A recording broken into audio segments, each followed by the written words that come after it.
All right. You are tuned in to Didymus Radio, and we are the Inquiring Mind.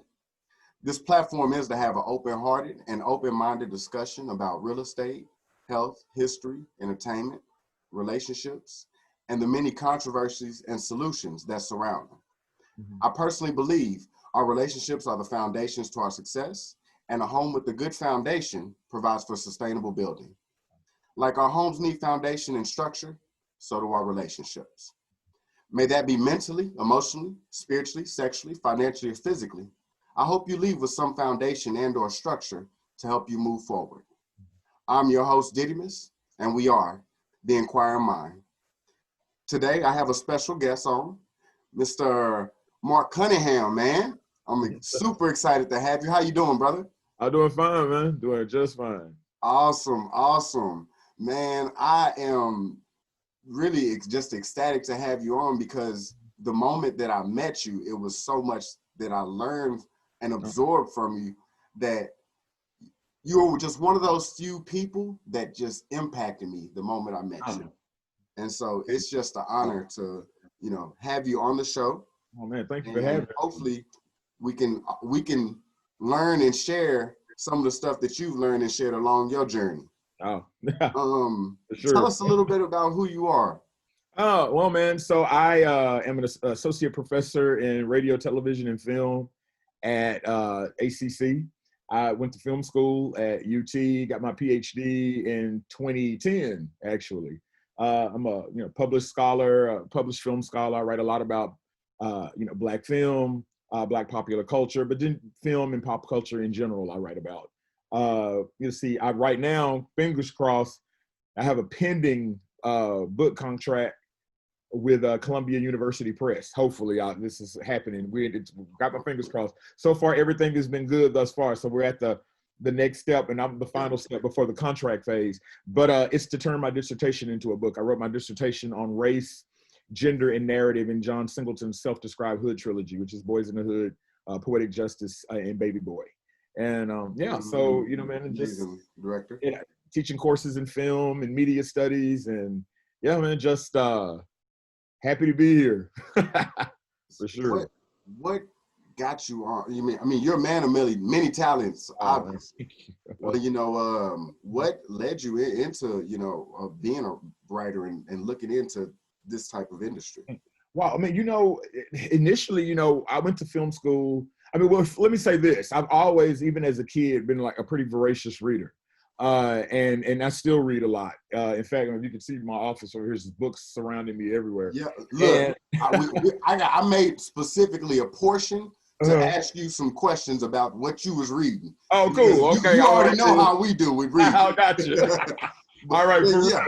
Yeah, so, you've always been a pretty voracious reader. Yeah, I've always been a voracious reader. And so, which, made me want to become a writer. And I mean, the person I have the credit for that is my elementary school librarian, who introduced me to a Beverly Cleary book called Ramona the Pest. And I've been hooked ever since. I mean, my mother had already kind of bought me books and stuff beforehand too, but that was the first moment that I knew I liked to read. And then my intermediate school librarian, Miss Roach, she, just took that torch and kind of took me on. And so I've been very blessed in my life to have had really good teachers, really good librarians that have nurtured my love of reading and nurtured my love of writing, and really just, inspired me, been very tough on me, but still tough on me because they know I could do better or I could do more or whatever else. So I've been very blessed in that regard. But, I went to film school, so I've always really kind of wanted to write novels, wanted to write whatever.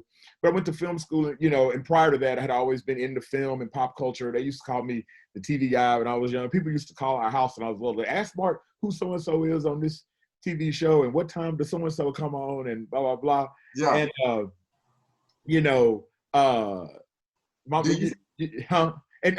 so I got into film and wanted to do that and really intended to write screenplays and direct, and but your journey, your path leads you to other places. It's a difficult business to get into, and so I decided in the meantime, while I'm still working on those things, that I would teach those things. And so here I am, so kind of doing all of it.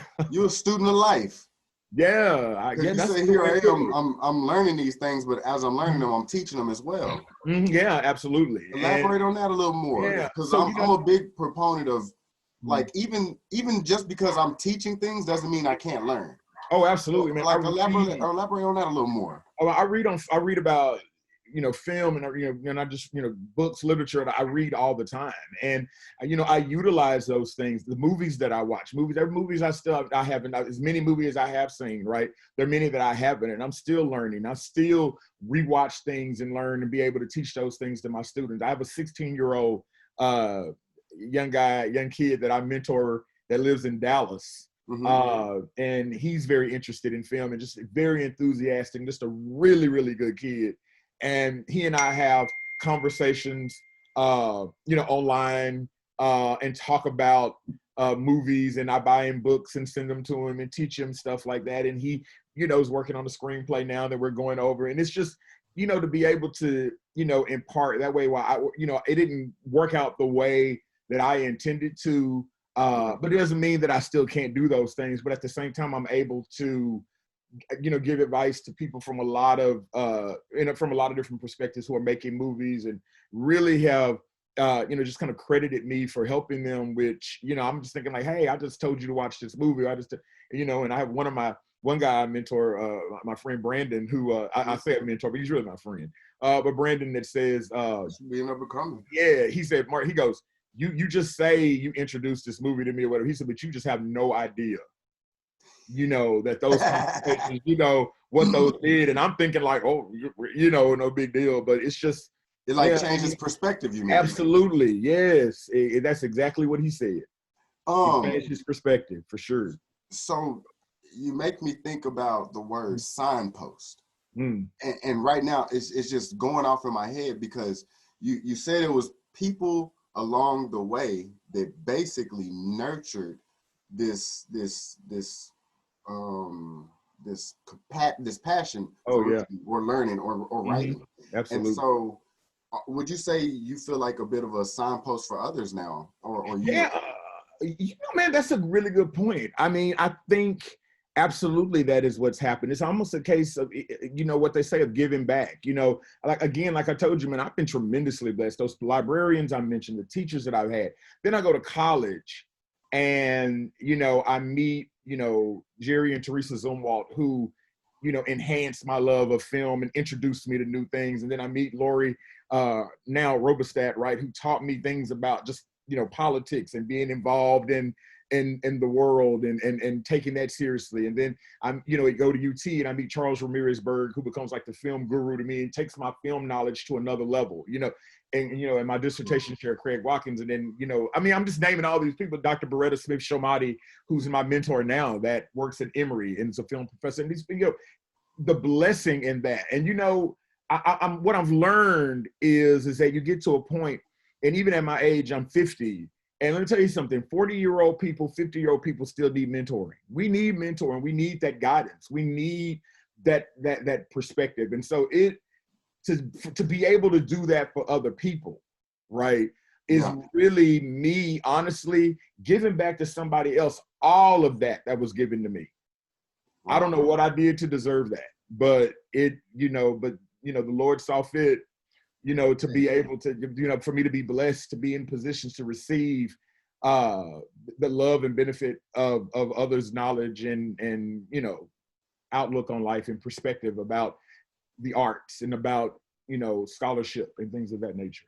Yeah. I think it shows a certain amount of gratitude that you have. And along with gratitude, you're able to really look at what's needed in the world. And when I say what's needed in the world, reciprocity is needed in the world. When people pour out so much, they need to receive that back. That way they can continue to give. Right. So I like that you have the idea in the heart to acknowledge and have gratitude for all that you receive, and also feel and believe at the same time that you want to give all that you've been given back. Because it's, to me, it's only going to continue to lift you higher or elevate you to your next levels. Right.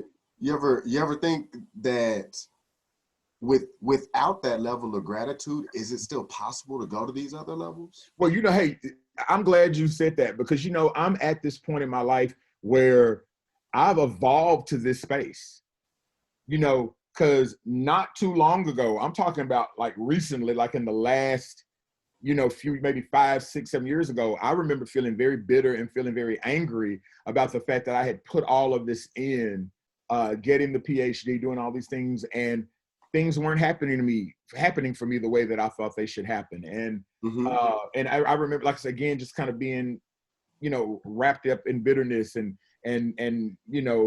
not really into the point where I didn't want to see other people's doing well, but feeling bad because I wasn't doing what they were doing and doing well at it. And then my perspective started to shift. And once I started to kind of accept my lot in life, so to speak, or my position in life, once I started to accept those things, then I think my outlook became very, very different.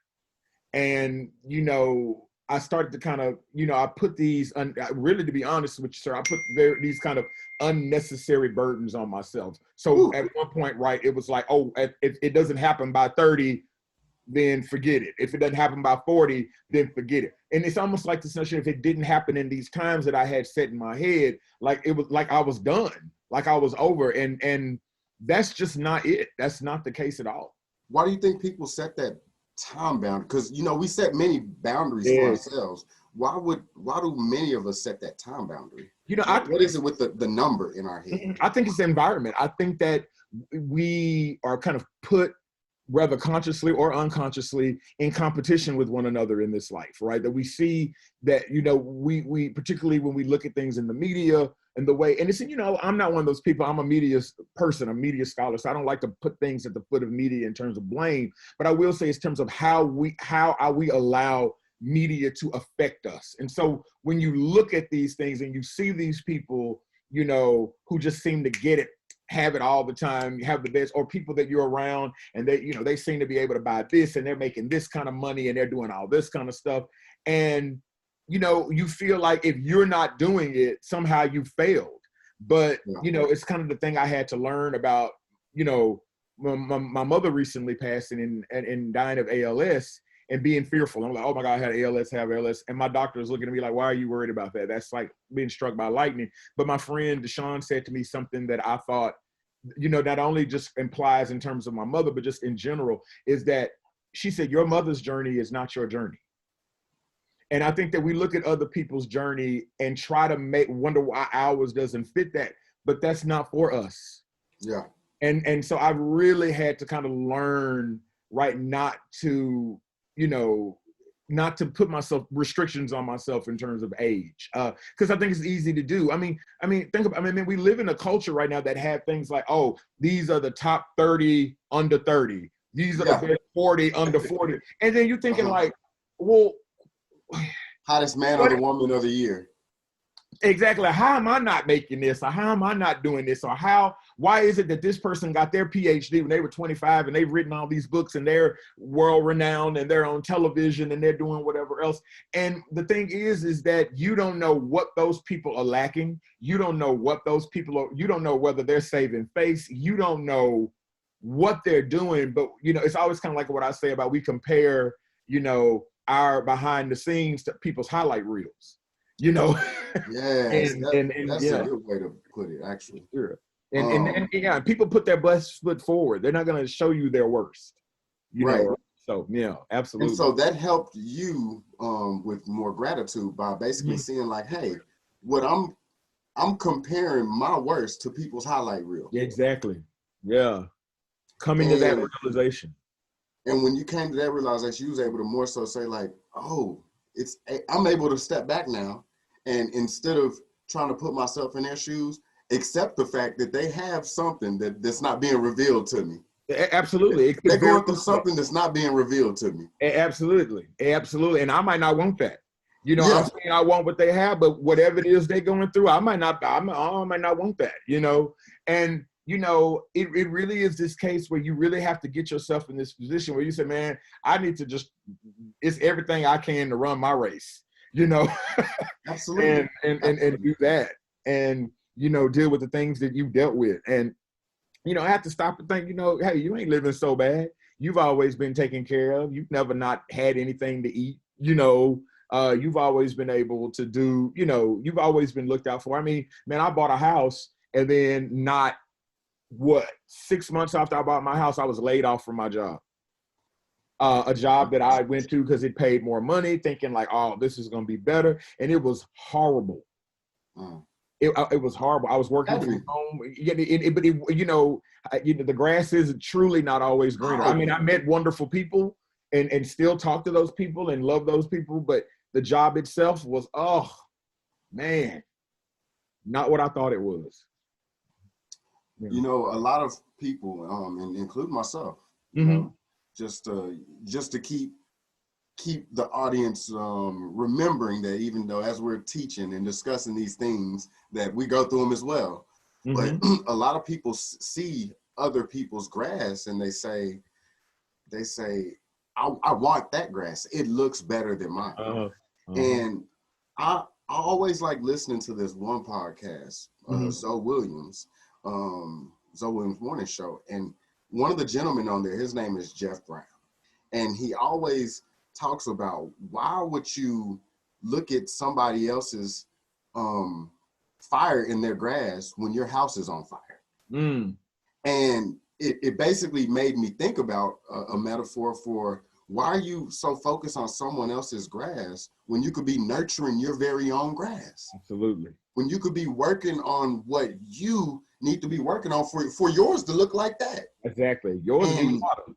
Yeah, and then you start to see that in this society, in Western society in particular, like you said, not to blame it on media or place blame, but the word you made me think of when you said that was, media in a sense chauffeurs us to envy others. You ever feel like that? Like we're chauffeured into envying others. And with that chauffeuring, it almost tells you what you have isn't good enough. So you should always want something that someone has that's better than yours. Oh yeah, for sure.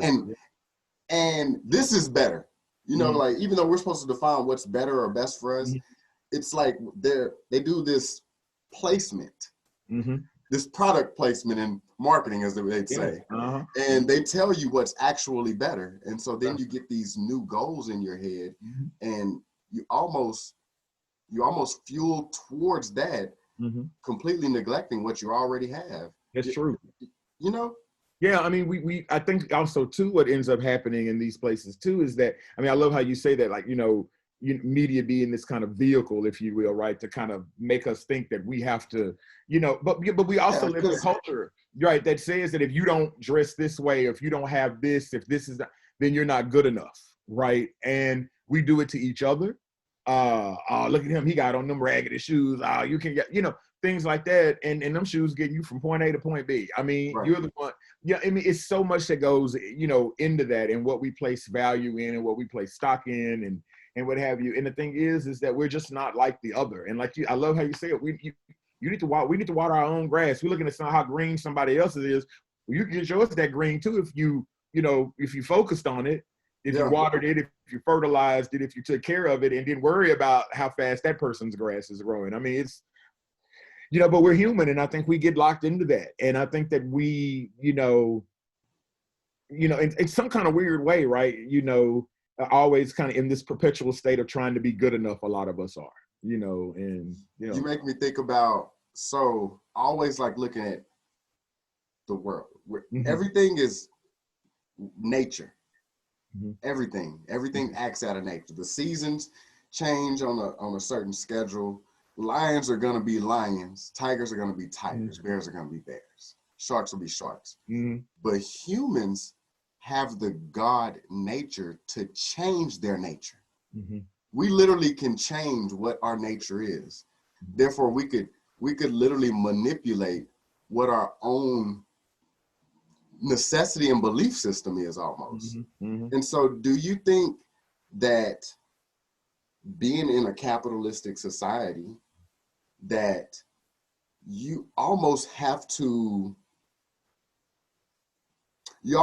make a portion of society less educated to place products in front of them to overly sell them to them, basically to constantly make certain people react to things, not really think about things, but react to things. And when I say react, and the reason I brought in nature is because if it's in our nature to want better and to have better, but you're in poverty, well, if I always see people doing better than me, I can never appreciate the poverty that I'm in. Does that make sense? Yeah. No, I see what you're saying. Yeah, you have to appreciate where you are. And then that kind of helps you get out of it once you kind of come to terms with that, right? Yes. And the fact that, again, you're not looking at it from the vantage point of somebody else, right? Because again, like I said, we just don't know what people have to do to get the things that they have. Right. Or to be in the position that they in. We don't know what people have given up. There are people who've given up family, given up career, not career, relationships, but, relationships, children. People have given up a lot of things to be in the spot that they are. And what's so funny about it, right, is there's so many times, right, that people may be looking at you saying, I wish I was like that, and you walk around more miserable than them. Exactly. And you said, like, now why in the world would anybody want what I got over here? And you don't realize how good you have it, and I was in that place. I didn't even realize how good I had it, and so I had to, stop and take stock. But you're right about, in terms of like this kind of education. I mean, the manipulation of advertising and things of that nature has been with us forever, right? But right now, I think what we have that's going on that really is a shame is a bunch of rampant anti-intellectualism. Go deep. Go. Yeah. I mean, that more. I mean, where people, think about the people that announce with pleasure, with glee almost, right, that they're not readers. I was like, well, that's not anything to brag on, or people that or people that'll say things like, I don't vote. I wouldn't tell anybody that, whatever, and it's all these kinds of things. And I know people feel very strongly about that and about who, pays for this and who does what and all this other kind of thing.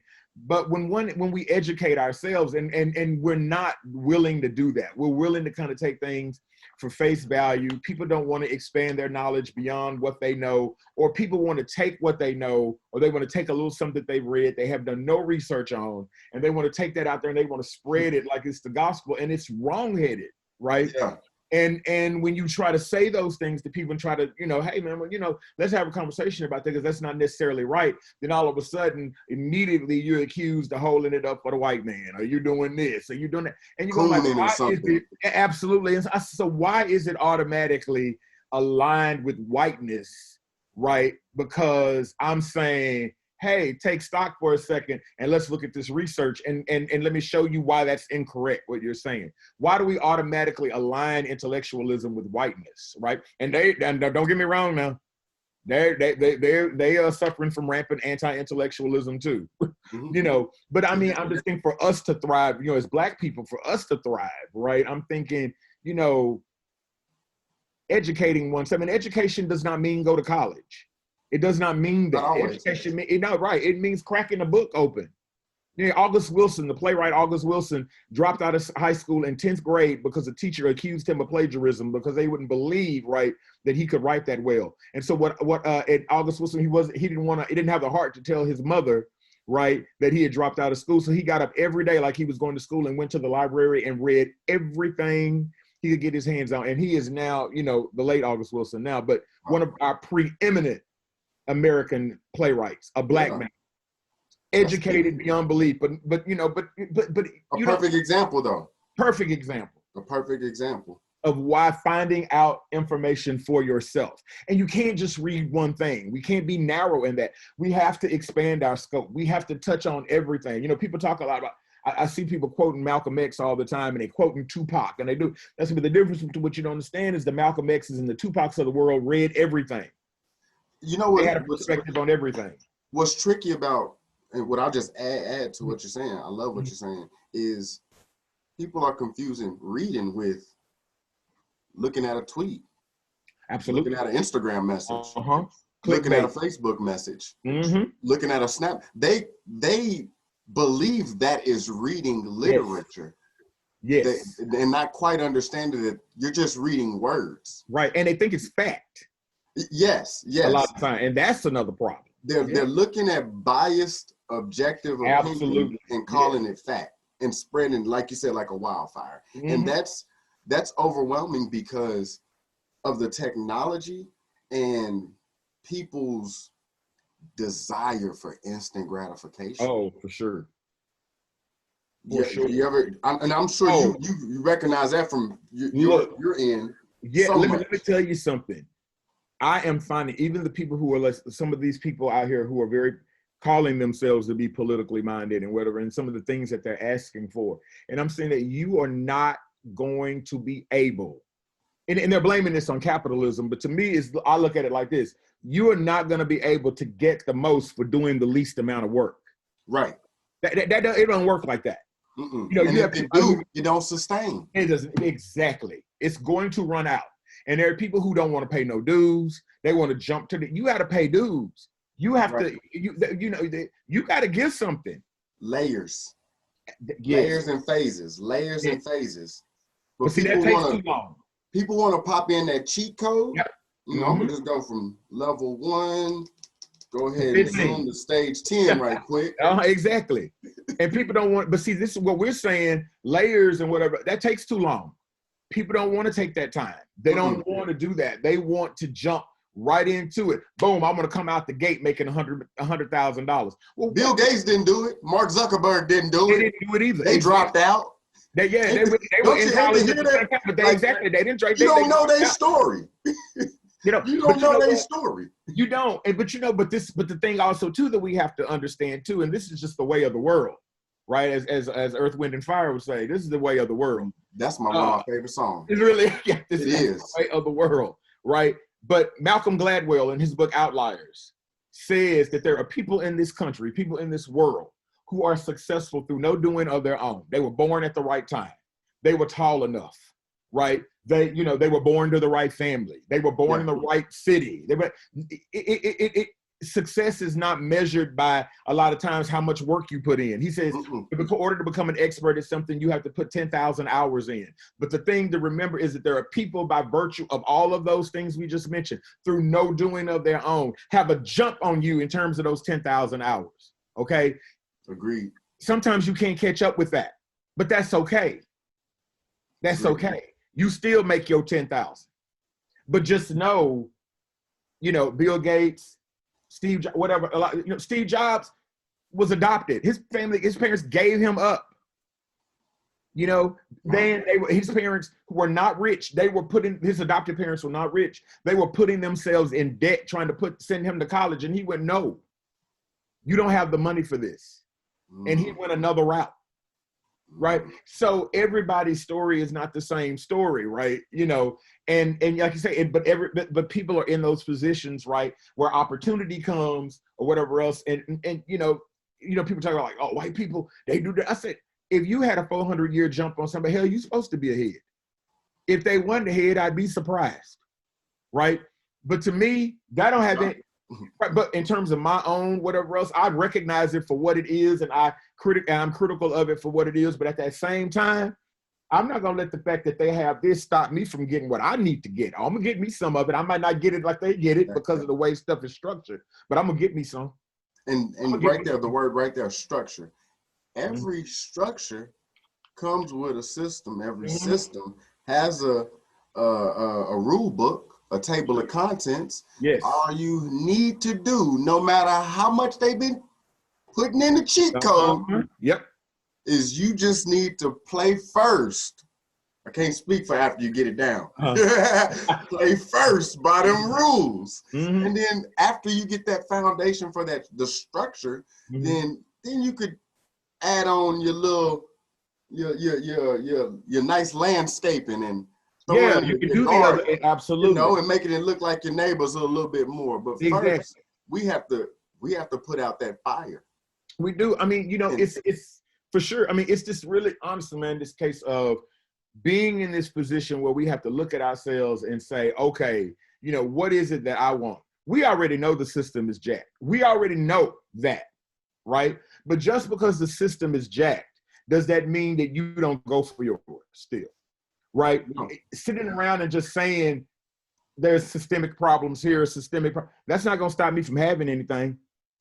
Right. Right. You know, and I think a lot of us have kind of gotten stuck in that position, right? Where we think that means, you know, oh, well, we're just going to sit here and protest how terrible it is. Yeah, we need to do that. But at the same time, get you some of that.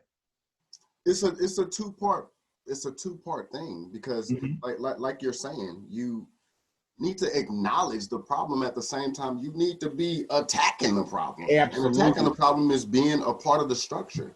You can't beat a structure that's continuously had you in a bind for over 400 years by sitting back and complaining about it. Absolutely. You have to be a part of it. You have to be a part of it. You got to be fans and butts about it.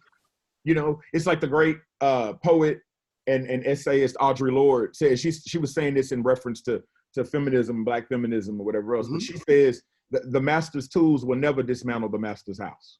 Ooh, yes, I like that, because they gave them to us. Exactly. Why would I give you the tools to destroy me? Absolutely. And it is. And more importantly, how do you think you're going to dismantle a system using the same tools they use to build it? Exactly. It's not going to happen. Exactly. It's not going to happen. That's why I like to listen to Neely Fuller Jr. I know you're talking about. Man, he talks about the 9 areas of activity. And he talks about, or elaborates how the 9 areas of activity basically is affecting us on all those different levels, to where if you don't understand all levels, you don't understand any levels. That's right. And if you think you understand one level, the levels you don't understand still mess you up or affect you in some way, form, or fashion. And it goes from education to politics, how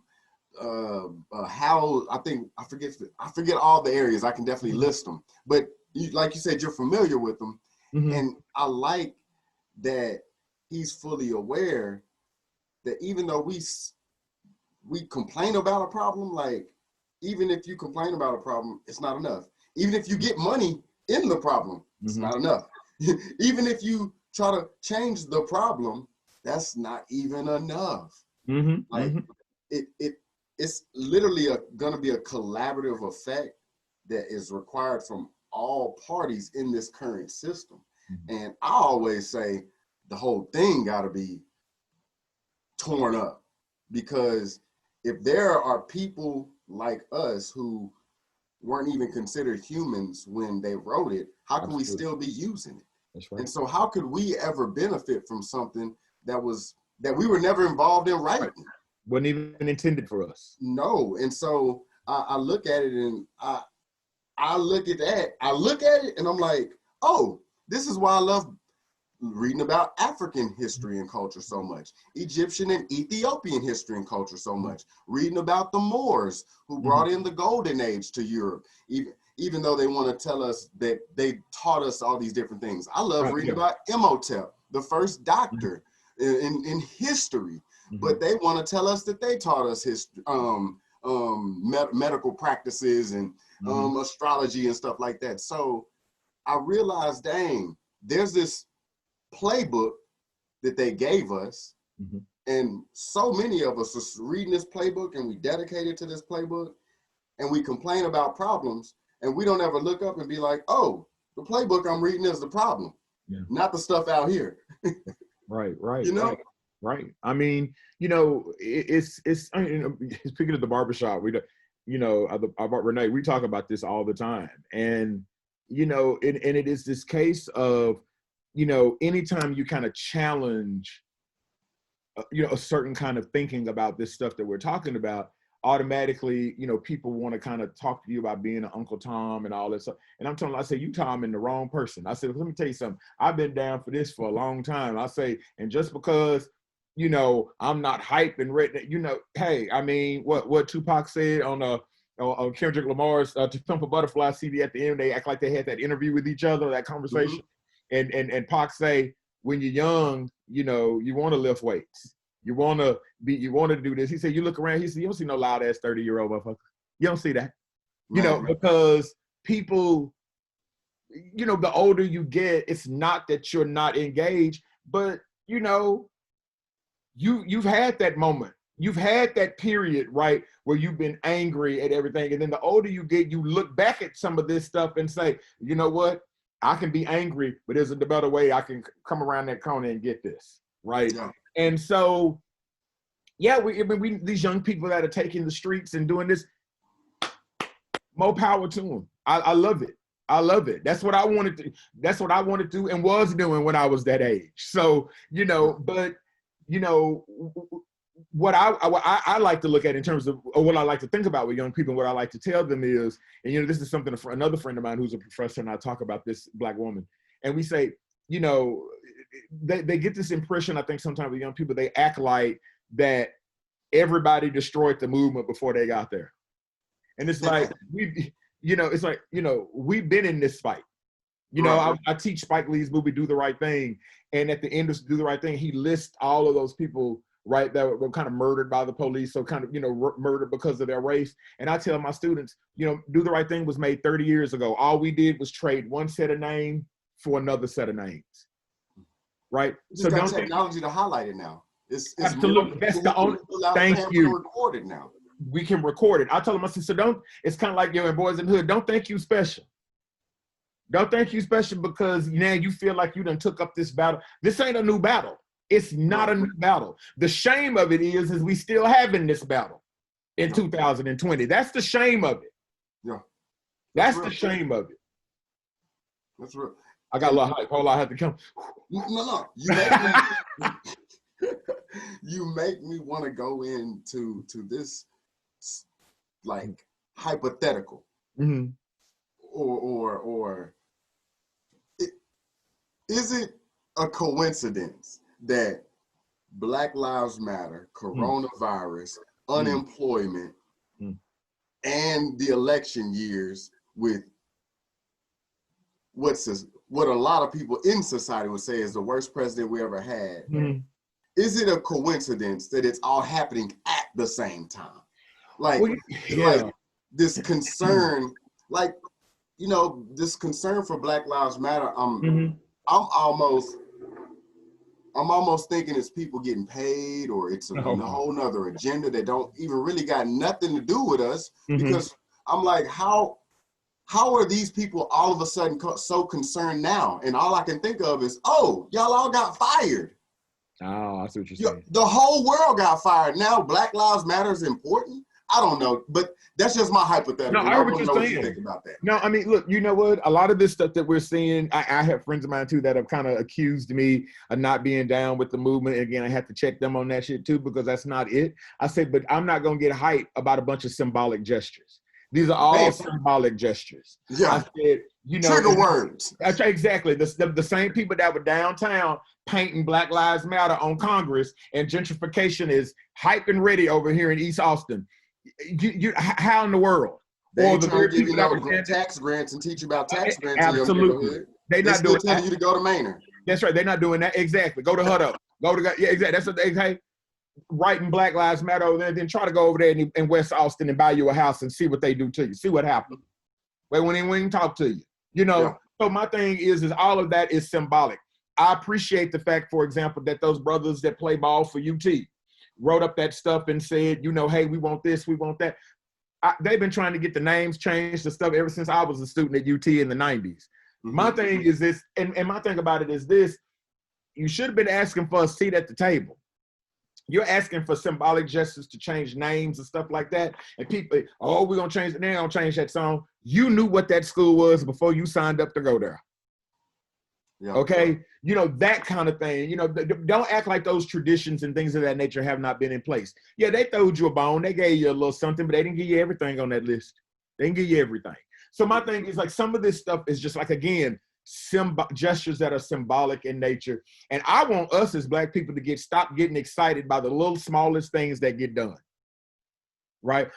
Somebody went on Twitter, or somebody went on the news, or they knocked the statue down. They knocked the statue down of a slave owner. Exactly. We need to stop being so excited by these little bitty small gestures, or the fact that somebody famous said something. Why do I got the last name Hopes? No. Yeah, okay. right? Or they sit there go like, oh, you know what? We're gonna invite so and so to the cookout. For all I'm concerned, that cookout is canceled. I'm tired. We gotta stop inviting, just for doing a little bit, Yeah. And so, yeah, I agree with you. I think that, but I do think, look. And so look, too. When you were talking about Trump being the worst president or whatever else, and that's not even my own just saying, but no, I know, but I'm just saying. But people say that, right?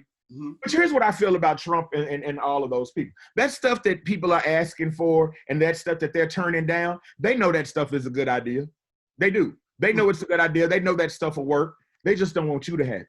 Mm. And they'll cut their nose off to spite their face to keep you from getting that stuff. They know that. They don't want you to have it. Some people are not that stupid. Couldn't be. Exactly. Couldn't be. How? Exactly. How? And everybody like, Trump is dumb. I said, no, he's just indifferent. He don't give a damn. And to add to it, I thought, last year was the first time in my life that I had ever seen a huge discussion about reparations going on. Mm-hmm. And now all of a sudden, they were able to just cut checks for COVID. But when it was like reparations, it was like, well, that was in the past. Yeah. Yeah. It was like, so there's no living slaves. So we don't know about PTSD and how that is still present from the past. Yeah. and the fact that trauma is passed down genetically. Yeah. Research proves that trauma can be passed down genetically. It can be passed down to a person, right? It can be in you. It can live in you. It can come to you through birth. It can come to you, right? The traumatic birth can lead to trauma in your life, right? Mm-hmm. For sure. And I mean, and so, but the thing, Ta-Nehisi Coates in The Atlantic wrote a really, I think almost now seminal article called The Case for Reparations, which is a very interesting article about how that would work. But, what we talk about in terms of reparations is, everybody thinking reparations is going to look like being cut a check. Well, I'll tell you what, I don't know if they're going to do that. People are like, they need to just drop $10,000 in everybody's account. I said, okay, if they do that, then you better get your stuff together because they ain't going to give you nothing else. You ain't gonna get nothing else. That'll be the first and the last. That'll be the first and the last. And I just bring it up because it was the first time in history. But you're right. I thought the country was acknowledging that. Yes. And then this happened, and I was like, oh, we ain't ever finna have that conversation again. Oh, no. Yeah. I was like, part of that symbolic gesture, it seems like, right? You made me think about the cutting off the nose. Like, this is the cutting. Oh, you want the reparations? Nah, we'll flood this whole, we'll ruin this whole country. We'll tear it down. Before we ever decide to give y'all, make y'all equal to us. And they would rather do that. They would rather do that. To bring it just full circle, the lack of education is linked to us just wanting to survive in a thriving system.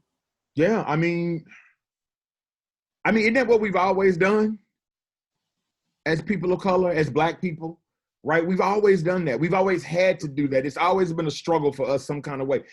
When the economy is going great, there's some of us was catching hell, and so we've always kind of had to, be in this position that even when we were doing well, knowing that we wasn't making as much money as some young white hotshot that came through the door and, or whatever else, we kind of knew that and we understood that. So we've been kind of scratching and clawing in that way. I feel, for as long as we've been here, I think, as it seems, right? And and people are always surprised about talking about loving this country and doing this and what people do.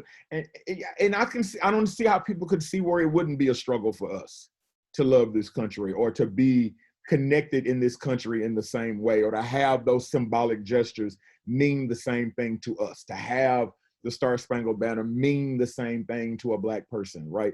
When you from a, historically, ancestrally, right, were made to come here, right, under don't get deep with them now. Thank you. Well, okay, with the worst of conditions, right? And so much so, right? I always think about it like this too. And this is not an original thought. I've heard someone else say this, but I adopt it because I think it's so true that we come from those that didn't jump overboard.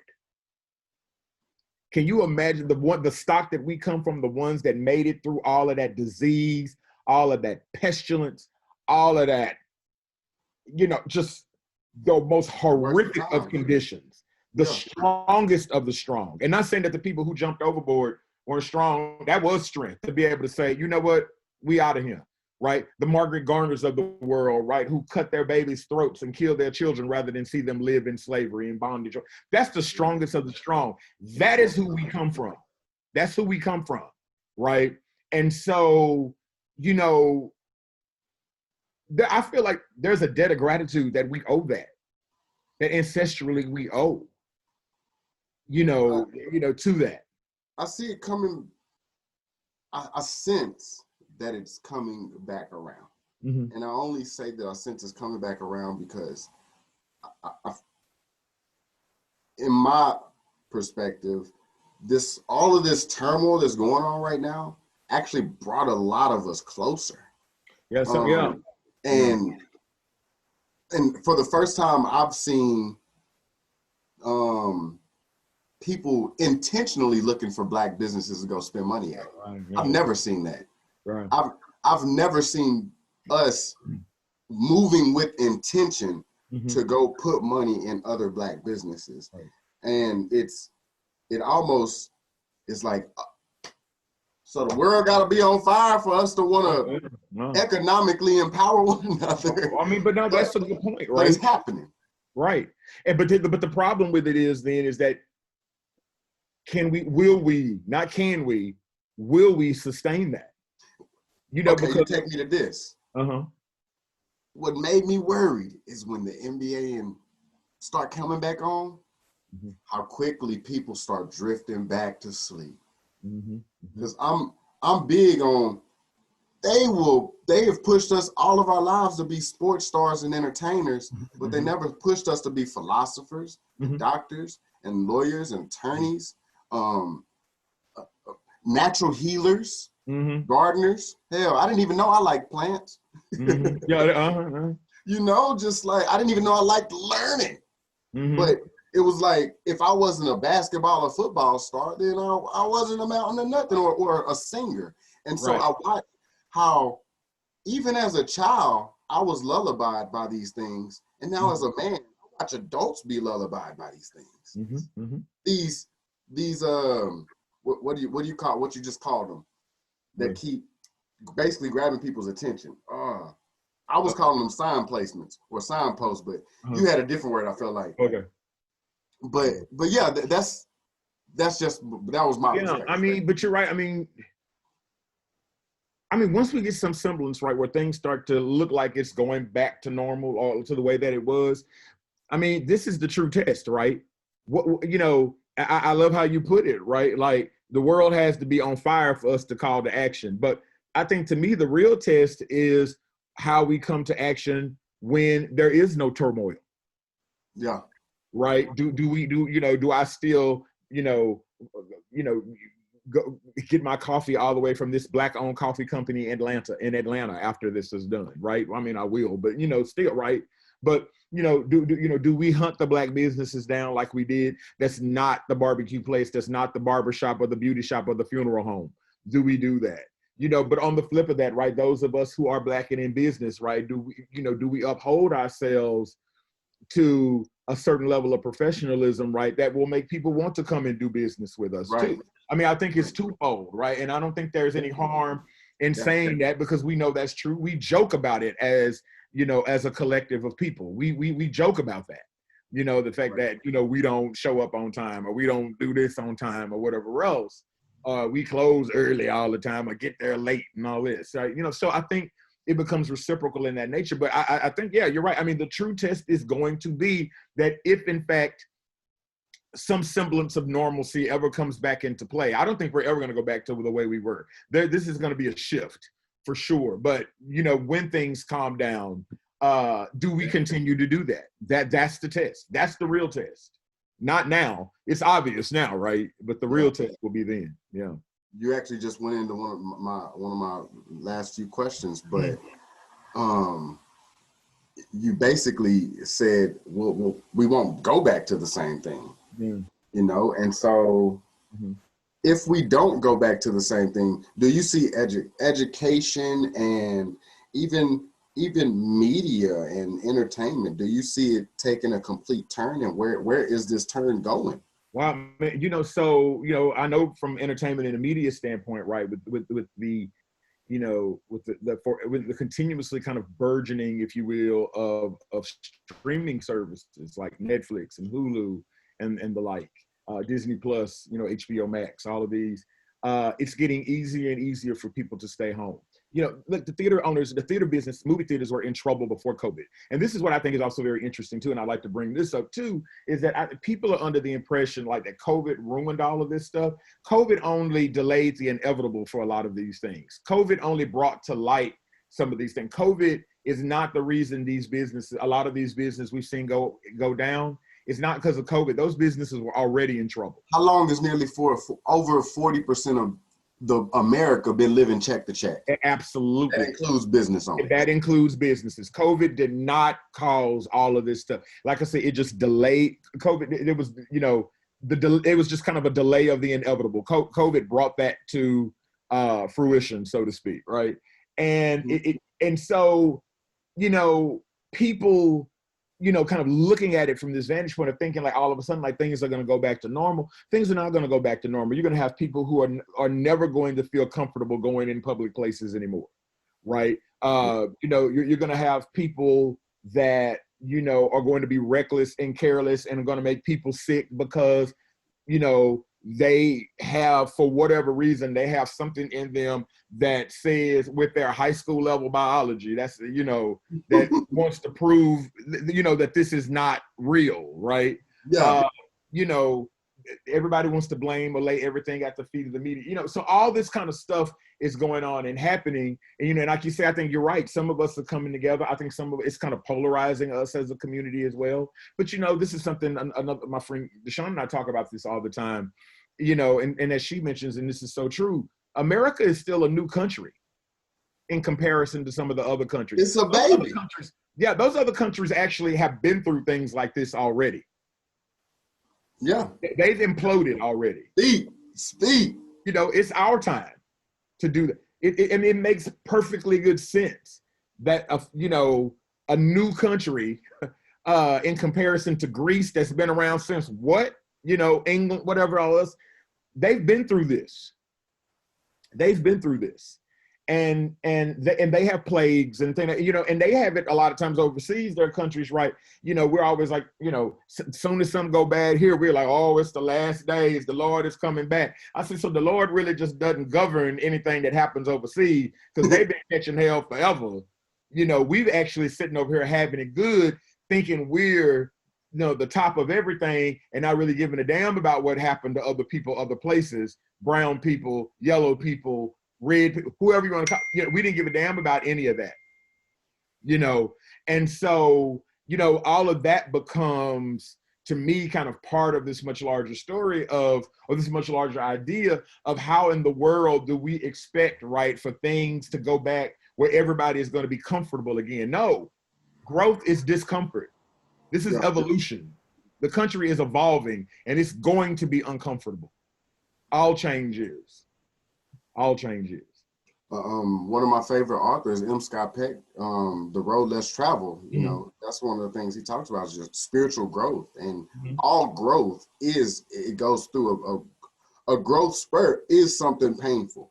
You don't have growth in joy because you're going to bathe in joy. So therefore you have contentment almost. And so I like that he really highlighted, and how you highlighted that, like, growth is going to be a painful thing. Many people are scared of this country, this young country is so afraid of pain that they actually think they could prosperity preach themselves into positivity. Wow. Yeah. Actually, you think you can speak so many positive affirmations into the world that negativity and pain is not supposed to happen. That's right. That's why I'm really careful when I engage with people, when they talk about they like to stay away from negative energy and they stuff like that, because I'm like, are you literally staying away from negative people who are destructive? Or are you staying away from people who are telling you the truth that's hurting your feelings that you don't want to confront? You know, because a lot of us confront this truth that we have to look at ourselves. And when we look at ourselves, we either terrified or we don't like the person. We're disgusted by ourselves. And I only know that because I looked at myself one day years ago and I hated myself. And then I realized, oh my God, like this is my own burden for like I can't run from myself. I can keep lying to other people. I keep lying to myself, but eventually you start to see like, damn, I need to work on myself to actually be something better. I forget what I'm going on a tangent. I forget. No, but I mean, no. I mean, I think the growth. I'm sorry. Yeah, growth, but that is part of that growth. Exactly what you're talking about. I mean, that's completely what it's about, right? Yes. It's not comfortable. It's not pretty, right? I mean, think about how many of us, you know, stay in our comfort zones, right? Because it's painful to do something else or to step outside of it. Here, I ain't telling you what I heard. I'm telling you what I know. Yeah. You know, and finally making that push to move out of things, right? So many of us, and again, talking about myself, suffer from imposter syndrome, right? I can't possibly supposed to be here. I'm not as smart as I think I am. I don't know what I think I know. Why are you doubting yourself like that? Why are you challenging yourself like that? You know, I think us as, you know, we as Black people, right? We get put into these positions, right, where this self-doubt creeps in all the way. I mean, all the time. I mean, I think about, right, Nahasi Coates talks about in his book, Between the World and Me, where he talks about how white people teach their children. He says, you can go down, he said he was going down, he was on the street and he was going down the sidewalk and these white kids were just running all over the sidewalk in people's way or whatever. And their parents, family, their moms or whatever else, just sitting there talking, whatever. They teach their children, they have free reign of the sidewalk. That's free. That's, you can do that. You can have all of this. You can run all of this. This is a public spot. We teach our children, move out of the way. Come on, come out of the way. Don't be in people's way. We have spent a lifetime, right, trying to make ourselves as small as we possibly can, right? You know, so as not to be in the way, so as not to intrude, so as not to, and it's time out for that. We need to run all around the sidewalk and everything else too, and not, and not have that level of self-doubt and all of that. I think that has come with us for sure. Ooh, so, wow. I mean, correct me if I'm wrong. What I feel like I just heard was you have the world is an oyster, but for some reason you keep going back to your shell and not going for the pearl. Exactly. Because you're so used to and conditioned to getting out of everybody else's way. Absolutely. Whoa. Absolutely. That's what Nahasi Coates said. We are so conditioned to that. We're so used to being in the way or not being in the way or trying not to be in the way that we're not going for the stuff that we need to go to. And so I think it does kind of put us in this position where we're always like, oh, systemic racism, No, you know what? We need to be a part of this system. Look, we are of African descent, but we live here in America. This is what we know, right? We need to become part of this fabric, of the fabric of this country. African ancestors built this. Why would we not claim ownership over this? We built this for free. No, not we got for as much right. Huh? Not for free. We still want something back. We want something back though, right? Exactly. we want payment in full. Yup, I want payment due. Full. Shoot. Exactly. We want payment due. And like a friend of mine, LaTanya, told me the other day too, we want the 40 acres, but we don't want no mule. And you know why we don't want no mules? Because mules don't reproduce. We want a donkey. Wow. I didn't even know that. Yeah, I didn't either till she told me that. Mules don't reproduce. What's the difference between a mule and a donkey? Like she said, mules don't, right? We want a donkey. Yeah. We want, both of them stubborn, but she was saying the mules don't reproduce in the same way. We need, metaphorically, like yes, metaphorically, exactly. They reproduce. Exactly. We need something that's sustainable, that'll come back. Perennial. Retirement accounts. Compounds on top of itself. Exactly. Interest. We Yes. need all of that, right? But we're not going to get it if we keep staying out of the way. And that staying out of the way is, it looks like the universe has put us somewhere in America. We can't speak for anywhere else, or I can't speak for anywhere else, but Right. we are confronting a very painful part of America, from both us as people who are in poverty and Black, but also as white people who are also having a bit of identity crisis. Because you love our music, you indulge in our music, and now for the first time, all of y'all realize how similar y'all are to us, because you're unemployed. You're unemployed. You're complaining about the president. Damn, y'all sound like us. Sound like us. Yeah. For once. Yeah. Now, we've been telling you about the president and the presidency. Right. But it's good to know that we're finally all on the same page. Yeah. So now that we're confronting the same page, and we kind of have this stance in America, and we're about to make a pivot, because who knows what's going to go on in the next 6 months or 4 months or whatever. But with this stance and pivot, it is almost necessary for people. I'm just going to tell people, look at your pain, and after you look at it, sit with it, because sometimes everything you're looking for that you call success is on the other side of pain. Yeah. And so when we avoid that pain, we avoid the door to walk through to what we need, what we're calling successful. Do you know what I mean? That is so right. That is so right, man.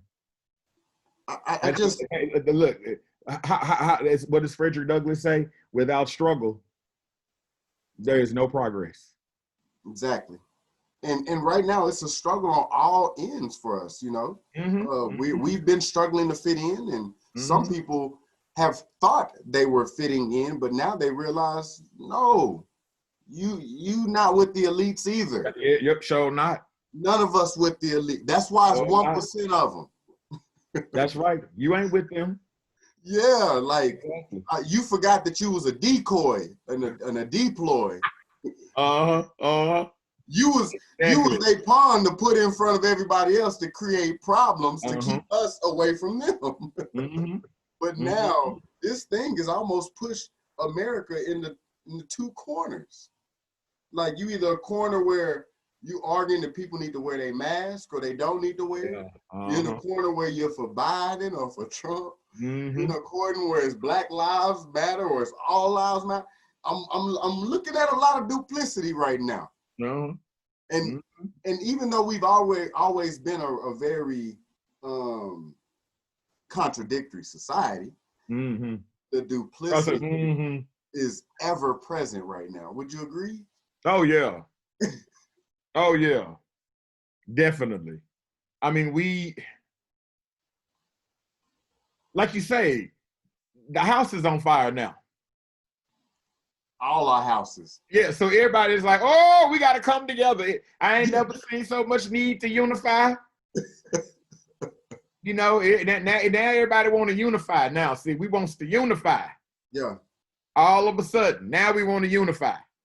We wasn't wanting to unify beforehand. Now we do. Do you think it is going to happen? Unify? Yeah, and I mean between, and when I say going to happen, I'll make it simple since it's such a broad damn question.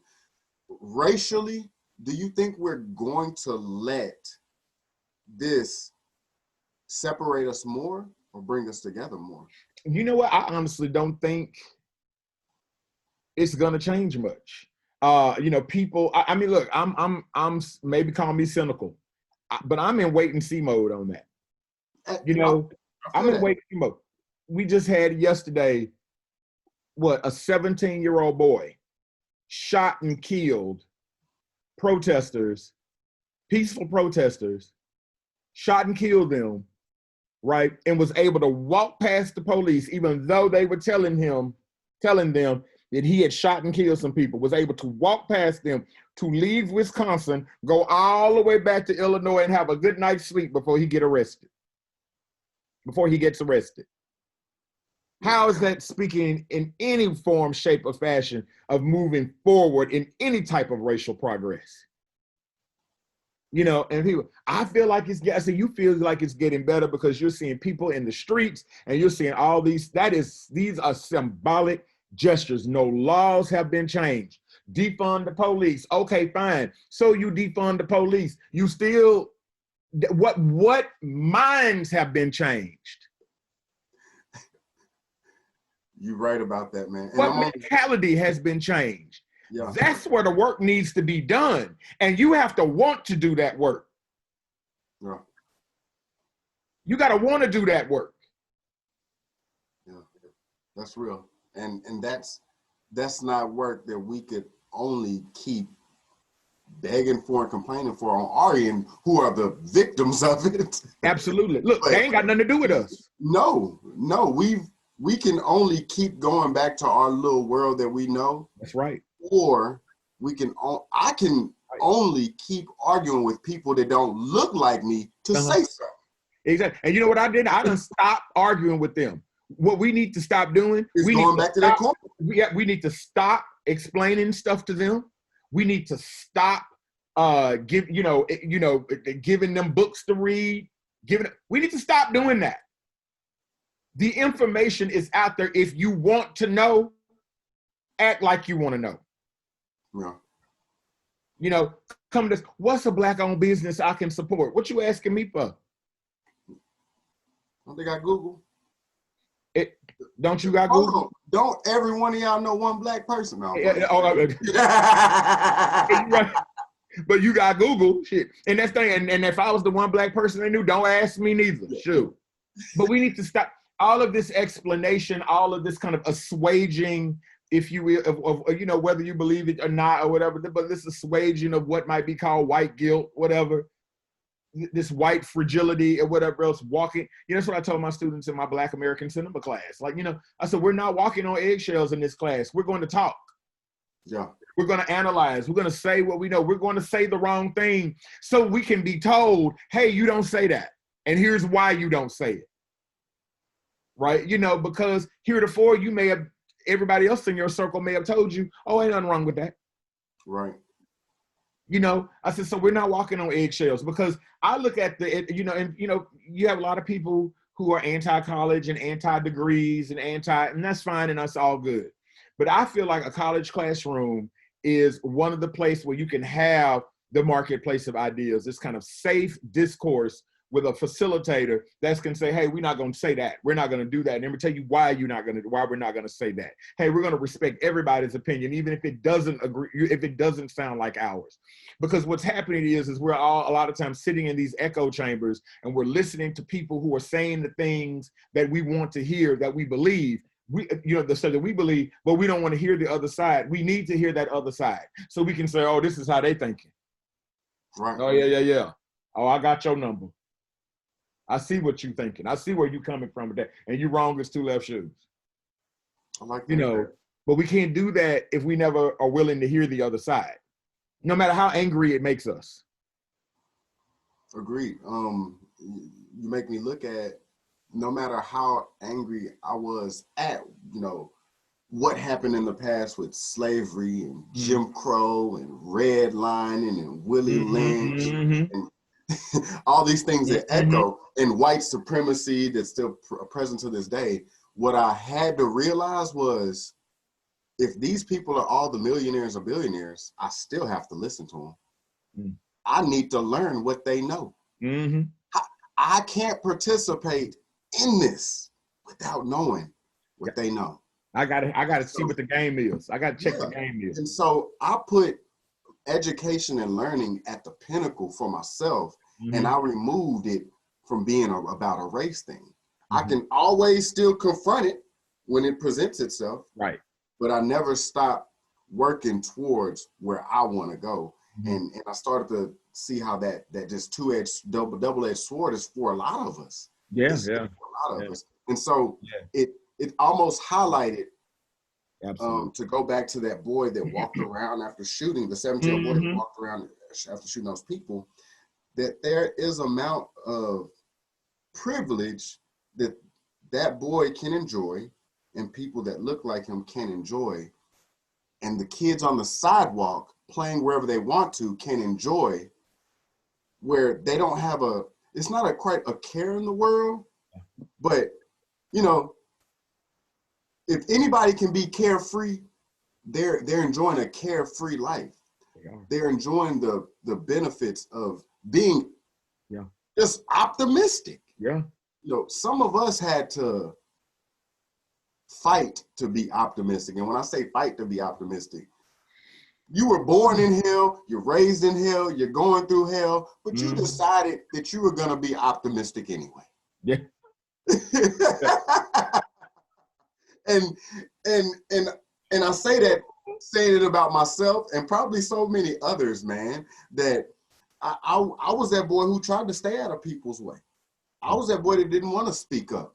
Yeah. But the moment you start saying that, you made me realize, damn, I'm doing this podcast and stuff because I'm tired of staying out of the way now. Yeah, you don't want to be in the, yes. I'm not speaking up anymore. Absolutely. I don't have a concern for not being heard anymore. Yeah. I don't have that concern. My only concern is to attain my goal, and my goal is to spread as much knowledge as I can and share as much wisdom as I can and continue to grow myself along with others. Yeah. But absolutely. I'll talk your ear off, and we can go all day. But I just want to ask two last things. And okay. One of them is, if anybody can leave with anything today, we covered a lot of ground, but between history and education, and entertainment, what would you tell? What piece of advice would you give people to leave with today? Man, you know what? I mean, I think the thing that I would leave with people, because before I feel like we can do anything for anybody else, we have to fix ourselves. And I think I would go back to the earliest thing that I said in our discussion is, work, appreciate where you are in this life. Appreciate your journey. Look at what it is. Look at because the thing is when you appreciate your journey, when you look at your journey, then you can kind of maybe see, okay, what path do I want to get on? What do I want to do? Whatever. Don't close yourself off to things, right? Walk all over the sidewalk.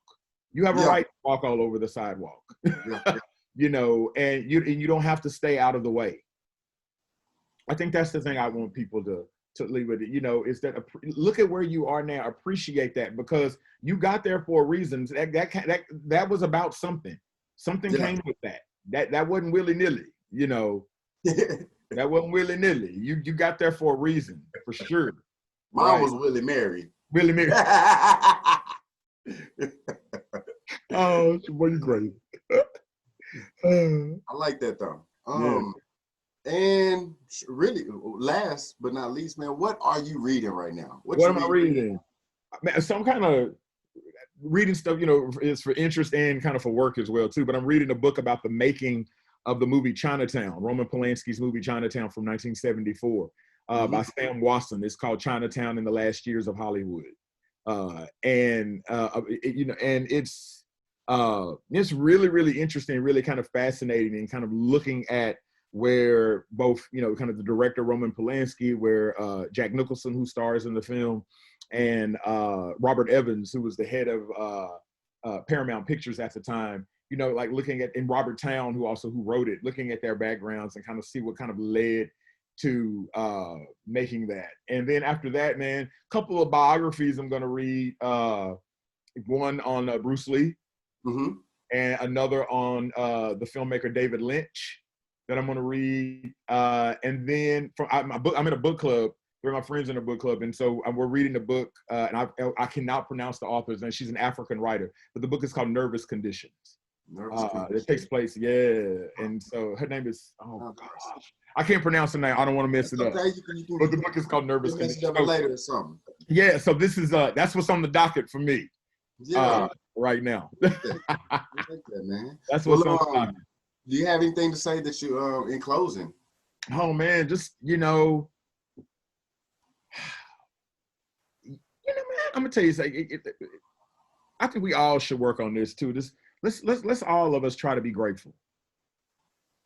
To show some gratitude, to be grateful, man. I mean,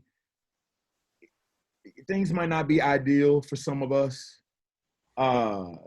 but you know, nothing lasts always. Good times or bad times.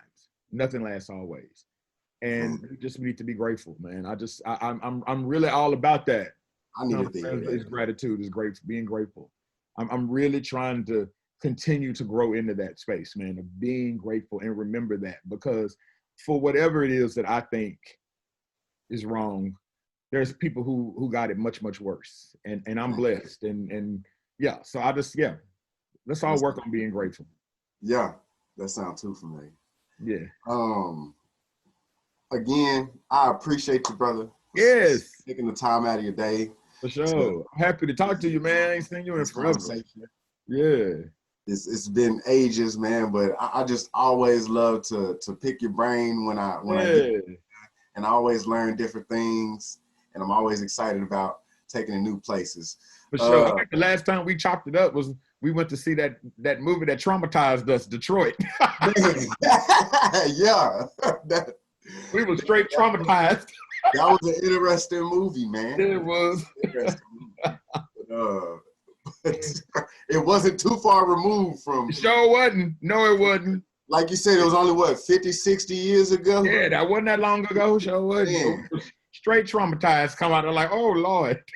It's, you know, the comfortability of having accessories and activities and attractions to do will take you away from that pain, man. Yeah.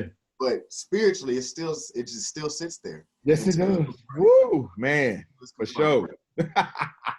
I'll say on that note, man, we are, you know, we don't have all the answers, but I do personally believe our relationships are the foundation to our success, and a home with a good foundation provides for sustainable building.